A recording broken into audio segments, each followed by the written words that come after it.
Nous votons donc dans 2 jours. Nous sortons de plusieurs semaines de campagne. Nicolas, qu'est-ce qu'on garde de cette campagne 2012? Est-ce qu'on garde quelque chose? Oui, on va garder un grand classique, le storytelling, la machine à fabriquer des fables où les émotions deviennent des marchandises. L'offre politique vend éternellement des certitudes évidentes comme des sophismes, parce qu'ils savent bien, ils ont raison d'ailleurs, que beaucoup de gens vont voter sur l'évidence.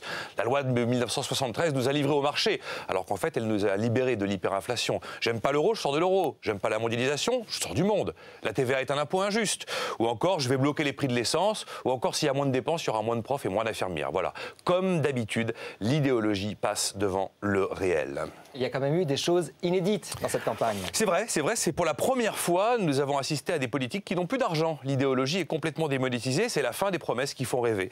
Pour la première fois, l'offre politique, c'est un programme commun, on en avait déjà parlé. Tous attaquent le capital, les riches, les grands patrons, la finance.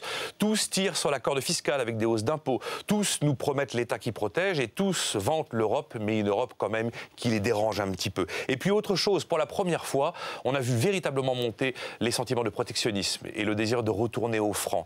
Avec évidemment des idées tordues, le chinois qui me pique mon boulot, l'euro qui m'appauvrit, le banquier qui me tond et qui s'enrichit pendant que moi j'ai du mal à finir le mois, ou alors la finance qui enrichit les riches. Alors évidemment, il y a beaucoup de mauvaise foi dans tout ça, il y a beaucoup de démagogie, il y a beaucoup de croyances, mais on ne pourra plus désormais ignorer la tentation du rejet du système. Alors Nicolas, s'il devait y avoir des différences entre les candidats? Pas beaucoup, mais il y en a sur la gestion de la dépense publique, sur je sors ou je reste dans l'euro, sur la dette. Certains vont jusqu'à vouloir le défaut sur la dette de la France et aussi sur le nucléaire. Mais quand même, 3 observations pour terminer. La première, c'est que notre système social ne redistribue plus correctement. Je crois que tout le monde s'en est rendu compte. La deuxième, c'est que notre système éducatif, notre éducation nationale est défaillante. Je crois là aussi que tout le monde s'en est rendu compte.